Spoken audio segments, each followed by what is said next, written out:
Do you ever wonder why you're paying a whole bunch of money to realtors to buy and sell property? What exactly are you getting out of that?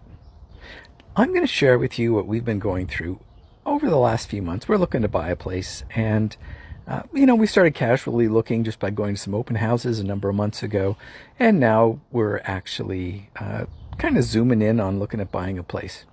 It's been an interesting journey. And so far, we have not engaged a realtor to help us out, but I wanted to share with you a lot of the interesting things we're finding along the way.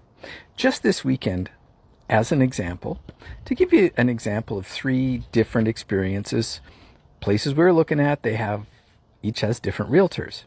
With one realtor, we got a very nice shiny brochure, many pages, lots of good pictures, all sorts of interesting stuff.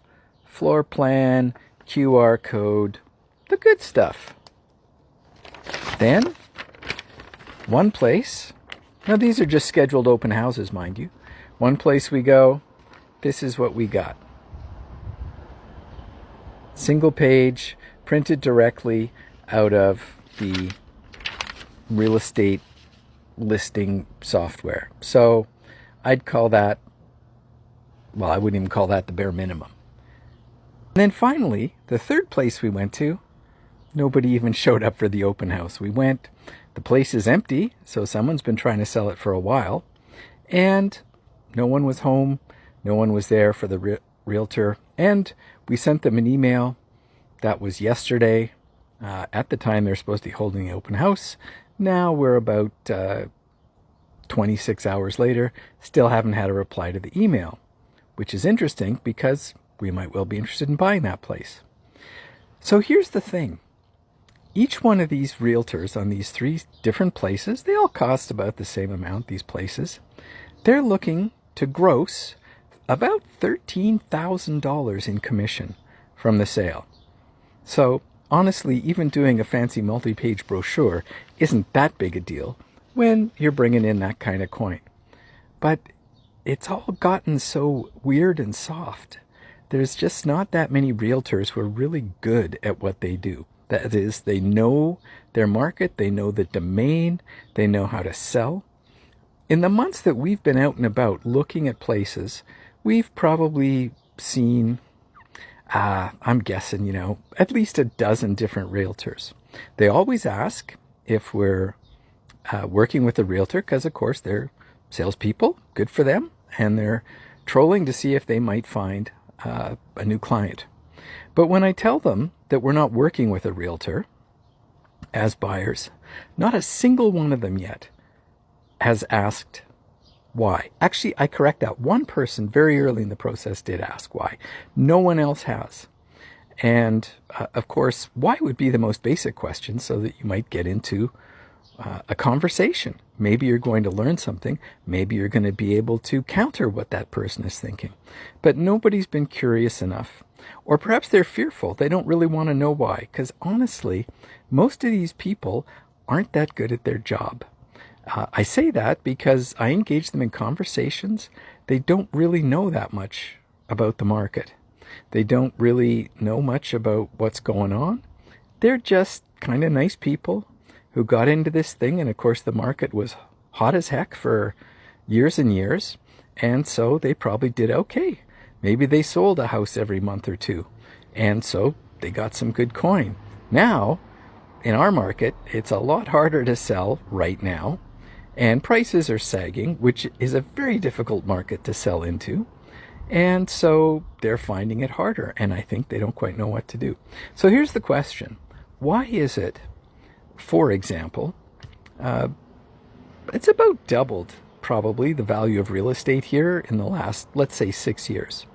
Now, we get charged a percentage as a commission in real estate. So the cost for using a realtor, either to sell or to buy, has doubled over the last 6 years.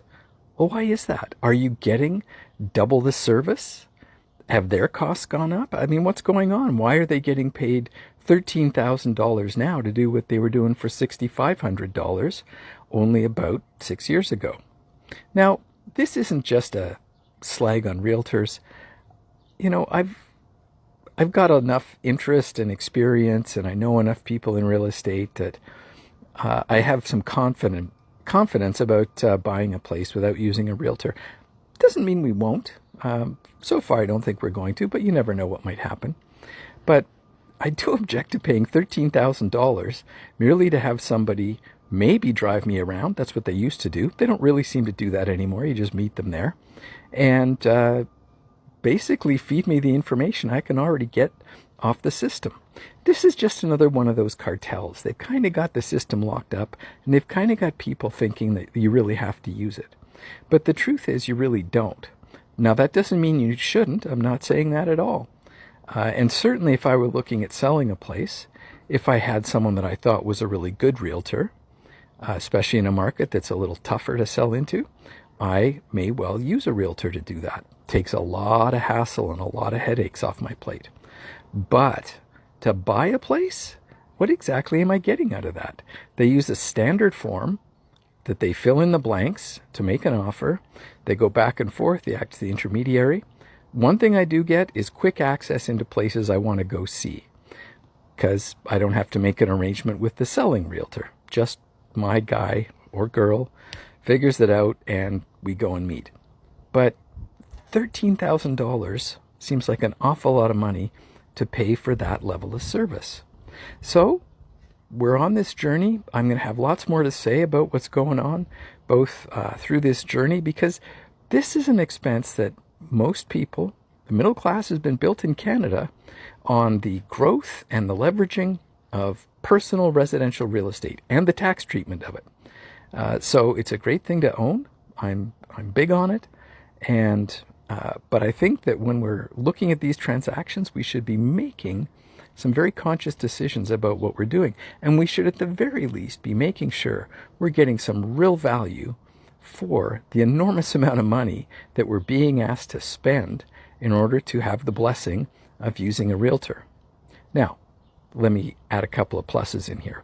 I have frequently used realtors in the past on other house transactions and found them to be beneficial because, one, I didn't know very much, and they did.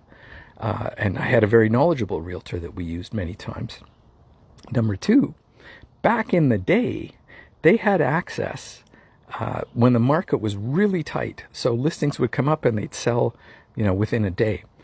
They would have their ear to the ground, and they would be able to kind of find places that were coming up for sale before they even got listed. So we could get in there and bid early. And we did. And we got a place that way once. It was great. But that's really not how the system's working now. The market's not that tight where we are. And the information is pretty much the same information. Now, they hold it back. The real estate system, the realtor system, which is absolutely a cartel, withholds information from the public that you can easily get through a realtor. I have lots of thoughts about that, but nonetheless, that's just how it goes. But there isn't that much information available in a slower market, in a declining market like this, that the realtor's going to bring to the table. Places are sitting on the market for weeks and months and not selling right now. So that's my quest. Here's my question. Do you use a realtor? I assume most of you do. Do you use a realtor? And when you do, what is the value that you think you're getting? Do you think about it at all? Because, a lot of times those fees are bundled in at closing. You don't even maybe notice. But in our market, which, we're looking at a place that's even, a little smaller than the average, you're looking at about $13,000, $15,000. You'd be looking probably closer to 20 if you were buying an average priced home in our area. Both the buyer and the seller, each $20,000. Do you think about that? Or do you just sign the papers and you're happy because you've got a house and now you can make the monthly payment? Anyway, give me your thoughts in the comments. We want to know.